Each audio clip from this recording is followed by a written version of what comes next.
अस्सलाम वालेकुम। आज के इस लेक्चर में हम डिस्कस करेंगे translation in both prokaryotic cell as well as eukaryotic cells. Translation का जो प्रोसेस है दोनों में साइटोप्लाज्म में होता है, लेकिन प्रोकैरियोटिक सेल्स में ट्रांसक्रिप्शन एंड ट्रांसलेशन साइमल्टेनियसली होता है क्योंकि वहां पे कोई कंपार्टमेंट सिस्टम प्रेजेंट नहीं होता है। इसी तरह से यूकैरियोटिक सेल्स में जो ट्रांसक्रिप्शन एंड ट्रांसलेशन है वो साइमल्टेनियसली नहीं होता है। क्योंकि वहां पे जो है अलग अलग कंपार्टमेंट सिस्टम होता है और ट्रांसक्रिप्शन का जो प्रोसेस है वो न्यूक्लियस में होता है। न्यूक्लियस में ट्रांसक्रिप्शन कंप्लीट होने के बाद एमआरएनए मॉलिक्यूल्स को ट्रांसपोर्ट किया जाता है साइटोप्लाज्म में थ्रू न्यूक्लियर पोर के थ्रू, और साइटोप्लाज्म में क्या होता है, ट्रांसलेशन होता है। ट्रांसलेशन का मतलब होता है सिंथेसिस ऑफ प्रोटीन्स। अब देखो, जो प्रोटीन्स होता है वो किसका बना होता है, एमिनो एसिड का। इसीलिए translation is the process of polymerisation of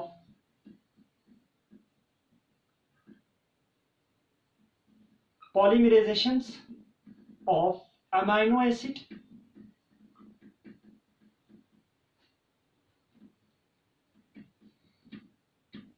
the sequence of the amino acid in a polypeptide or protein is defined by the nitrogen base presence in the mRNA. mRNA के अंदर जो nucleotides होता है उसके हिसाब से यहाँ पे पॉलीमराइजेशन होता है किसका, अमीनो एसिड का। एंड फाइनली वहां पे हमें क्या बनते हैं, पॉलीपेप्टाइड्स बनते हैं।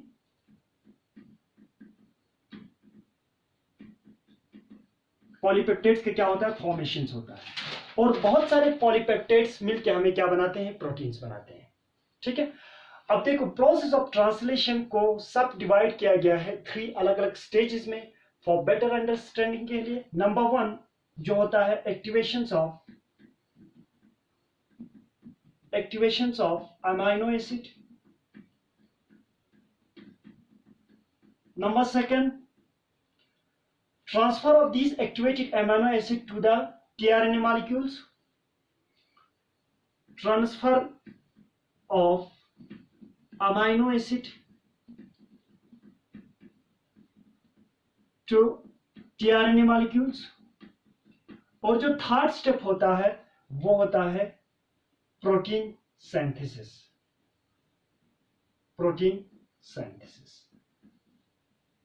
या प्रोसेस ऑफ ट्रांसलेशन। अब ये जो प्रोटीन सिंथेसिस है इसको फर्दर सब डिवाइड किया गया है 3 अलग अलग स्टेजेस में। नंबर 1 इसमें होता है इनिशिएशंस।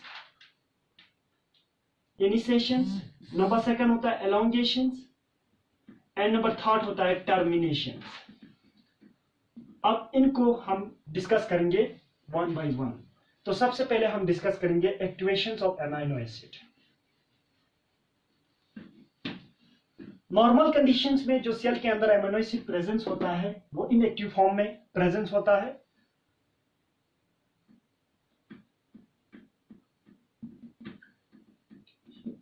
एक्टिवेशंस ऑफ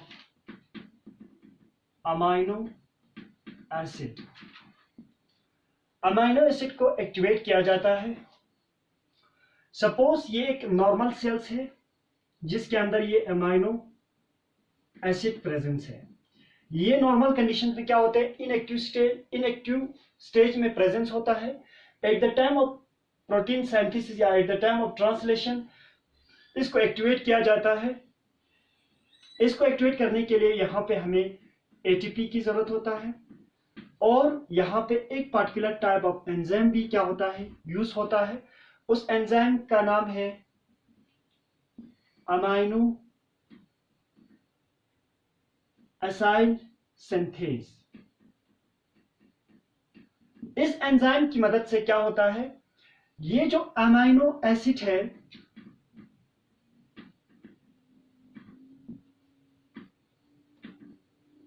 इसके ऊपर एक एडेनोसिन मोनोफॉस्फेट जो होता है बेंट हो जाते हैं, और यहां से 2 इनऑर्गेनिक फॉस्फेट जो होता है रिलीज हो जाते हैं। ठीक है। अब देखो, ये जो अमीनो एसिड था ये क्या था, इनएक्टिव था। Eight the time of protein synthesis इस अमीनो एसिड को एक्टिवेट किया जाता है, और एक्टिवेटेड अमीनो एसिड को अमीनो एसिड कंबाइन हो जाता है किसके साथ? अमाइनो एसिड एएमपी के साथ। ये क्या है हमारा?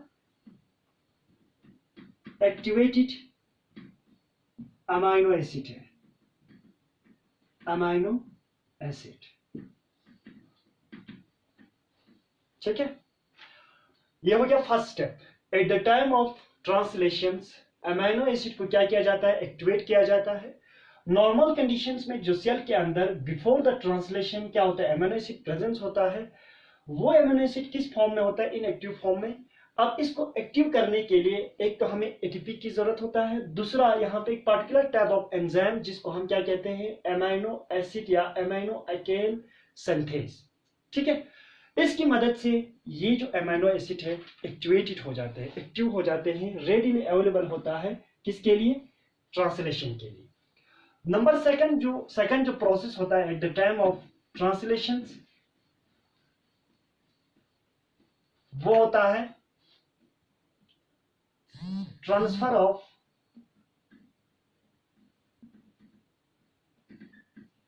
एक्टिवेटेड अमाइनो एसिड, या मैं सैंपल लिखता हूं, transfer of amino acid. Amino acid का मतलब यहां पे एक्टिवेटेड है। ठीक है, अमाइनो एसिड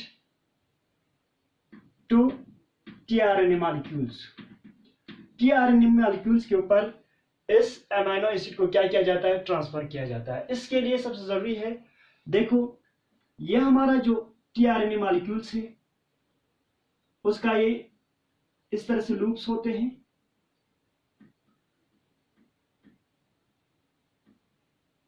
और इसको हम क्या कहते हैं? एंटीकोडॉन लूप, इसको कहते हैं डी लूप, और इसको टी लूप कहा जाता है। ठीक है, और ये 3 प्राइम एंड होता है, ये 5 प्राइम एंड होता है। 3 प्राइम एंड जो है ये लंबा होता है as compare to the 5 prime and.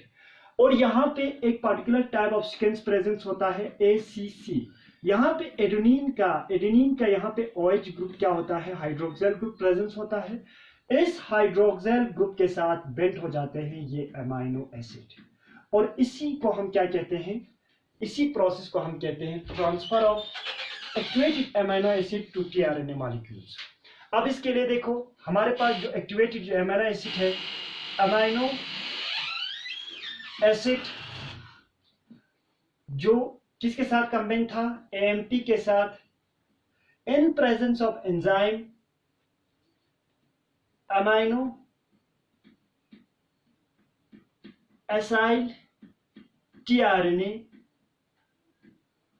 Synthase.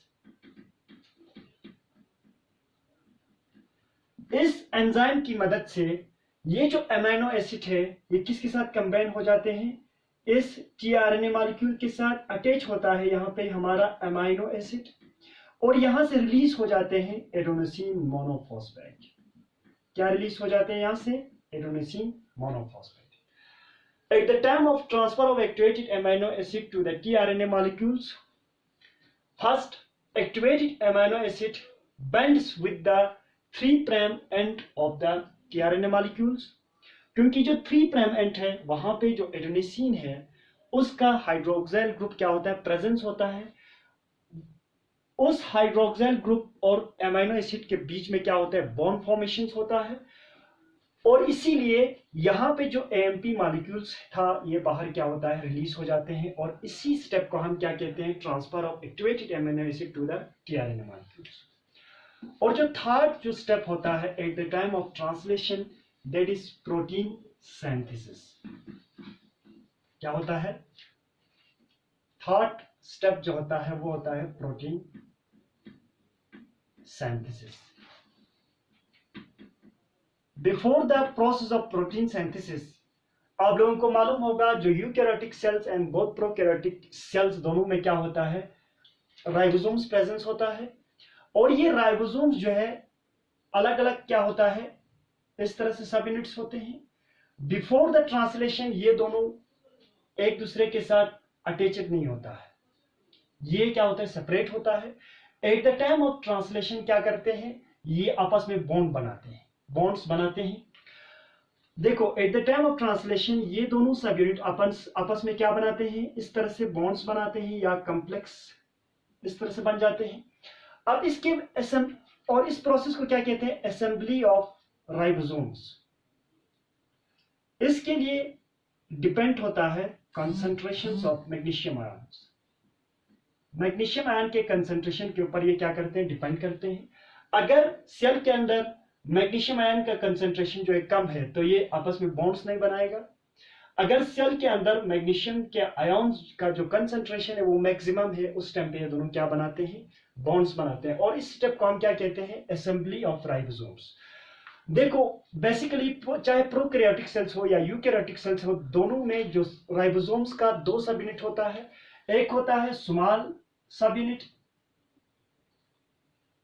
Unit, दूसरा होते हैं लार्ज सब unit.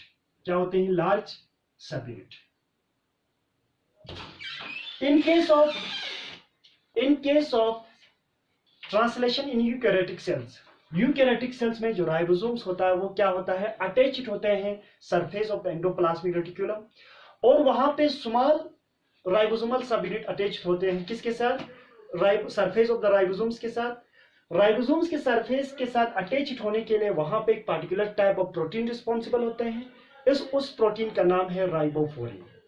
Riboforin protein is responsible for the attachment of ribosome with the endoplasmic reticulum। ये आपको याद रखना है।